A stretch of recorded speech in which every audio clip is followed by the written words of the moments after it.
Hey there YouTube, welcome back to the channel. As you can see here, we have drug another project into the shop here. It's in the middle of winter where I'm at right now, and there's about 2 feet of snow on this truck that I had to shovel off before we could drag it in the shop. As is with the case with most of these projects that I end up with, this truck is in need of some work. I took it in on a trade a couple months back. It's got, I believe, about 120 or 170,000 original miles on it. Come from a sand and gravel outfit, and they used it to, I believe, haul a trailer back and forth between 2 of their yards. And so it has a lot of idle hours and not a lot of road miles. That being said, the motor's in still really good shape. It was gone through by the dealer here, and I think they did an in-frame on it. I'm not positive of that. That's what I was told, but of course you can't really go by what you've been told when you end up with these things. It does not run. I have heard it run. It does not run very well.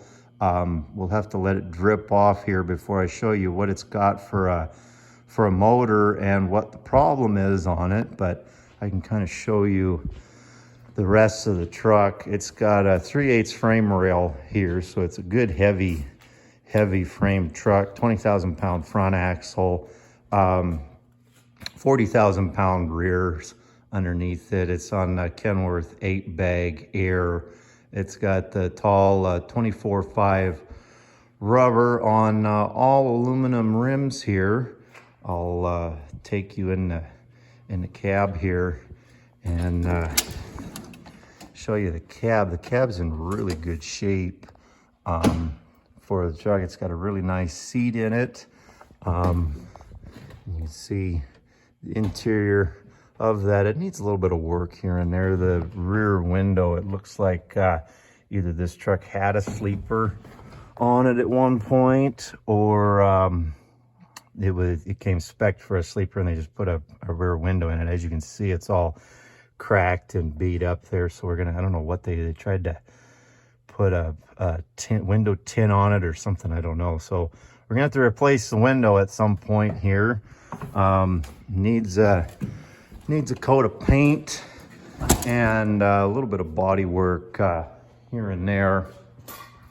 But overall, it's in really good shape. So this is going to be one of the next projects that we tackle here on the channel. This is probably going to be a multi-part series as well, because it's going to take me a little bit to work on this thing. And I got some other projects. I'm going to have to pull this one in and out, but we're going to try to get it running and driving under its own power. I had to drag it in the shop here.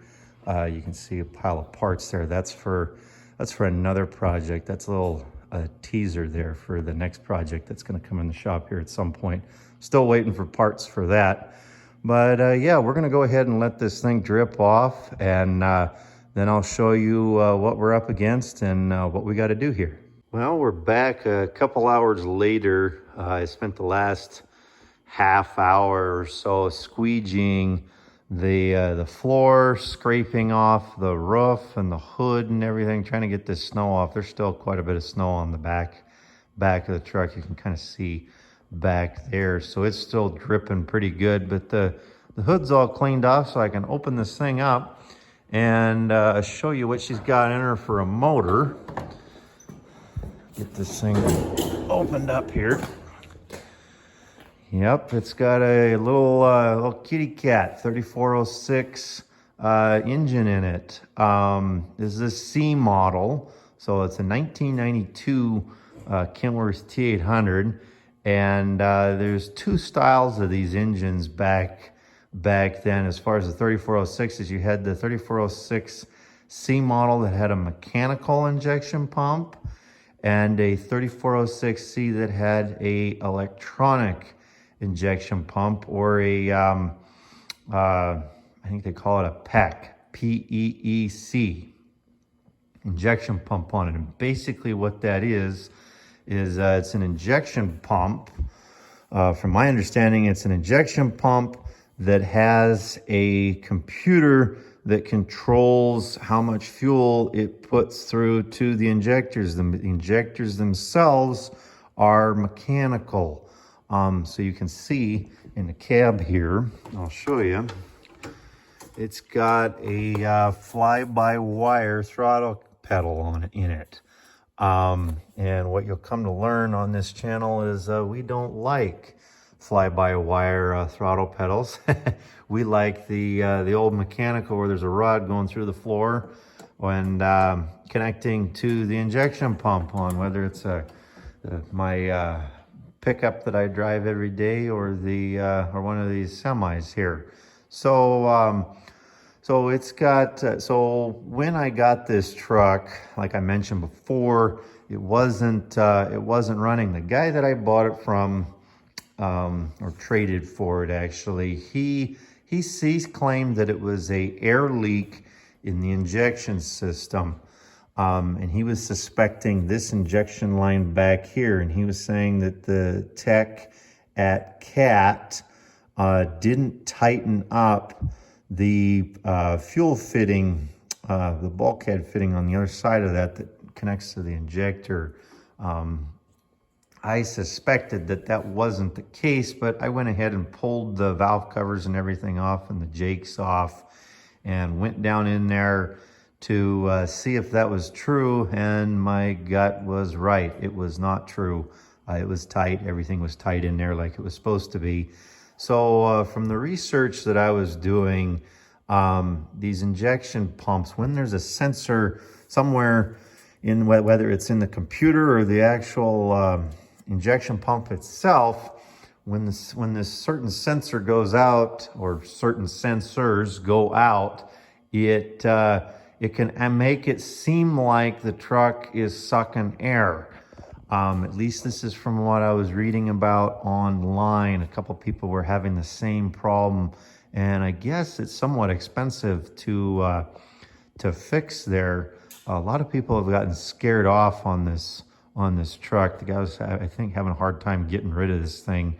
When it runs, you can get it to run, but once it's running, it'll sit there and run fine for a second, and then all of a sudden it'll act like it's sucking air in the injection system. Starts sputtering and everything, and if you don't keep the idle up, it starts doing it, and which is a problem when you got to let your foot out of the throttle to grab a gear. She starts spitting and sputtering, and then it's a fly-by-wire, so it doesn't get the signal to the injection pump to give the thing fuel, so it tries to die while you're going down the road, and it's almost undrivable.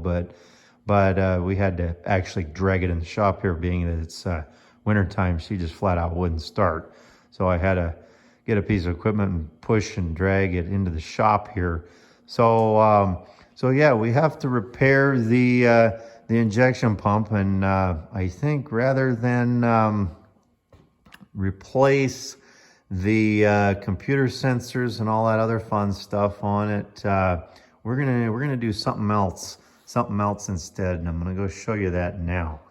And here it is. Yep. You guessed it. We're going to turn this thing back to a mechanical injection engine. This is a injection pump off of a B model Cat. The guy that I bought it from claims that it's in good shape and it's running. It was out of a running truck. We're going to find out if he was being honest with me or not when we go on through this project. You can see he wrapped it up in plastic and cardboard to try to protect it from the elements. It's kind of made a mess there, but between it and the nose cone, I don't know if it's called, I can't remember what it's called, the thing in the box right here. It's like it's a cone-shaped piece that goes on the front of the injection pump. It's a timing something or other, timing advance, I think. But between the two of them, it's probably about 100 pounds. So it should be entertaining to get this thing shoved up into the hole there on the side of the engine, and it should be fun getting the old one out. So I don't know what we got to do to get that out of there. But back over here looking at this thing, it looks like the power steering reservoir is going to have to come off. I don't know if I can get the forklift around over here to hang a chain up above to get down in there. I think I'm going to have to get some sort of a cherry picker or something in there, because I don't think I can manhandle that injection pump out of there by myself. And you can see just from looking here all the all the stuff, if we're going to do that, overhead that needs to needs to get out of the way.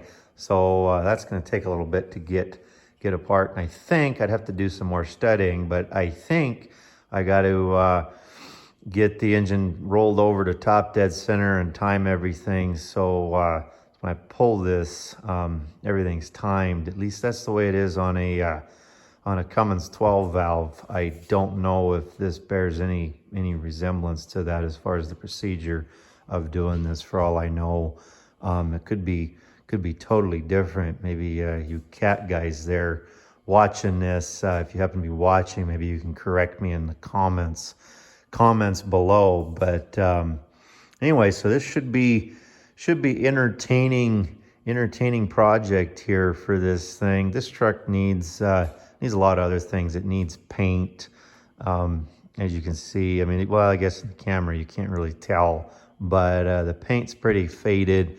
You can see we got some bubbling going on here, so we're gonna have to fix that there. And then on top of the cab and on top of the hood, there's a little bit of peeling paint, and on the hood there's some nicks in the fiberglass. So we're gonna have to fix those, because we need to I'd like to try to paint this thing this winter before next hay season, because I'd like to be able to use this truck. I'm not 100% sure if this truck's going to stay a fifth wheel truck or if it's going to turn into a flatbed.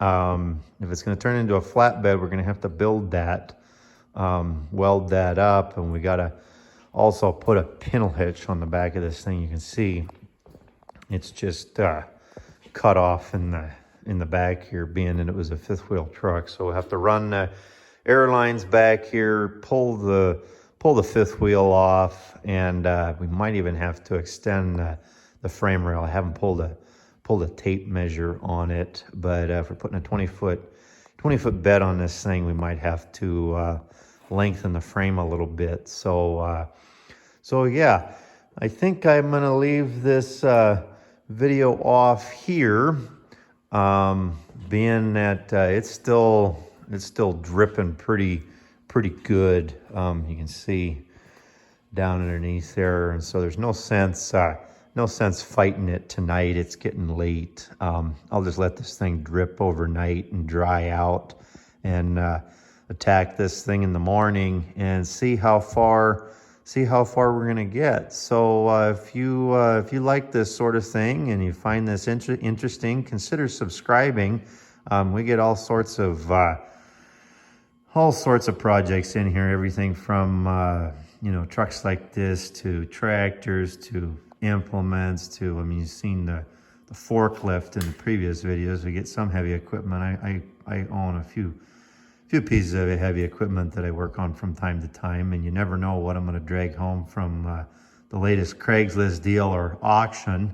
I have an auction problem sometimes.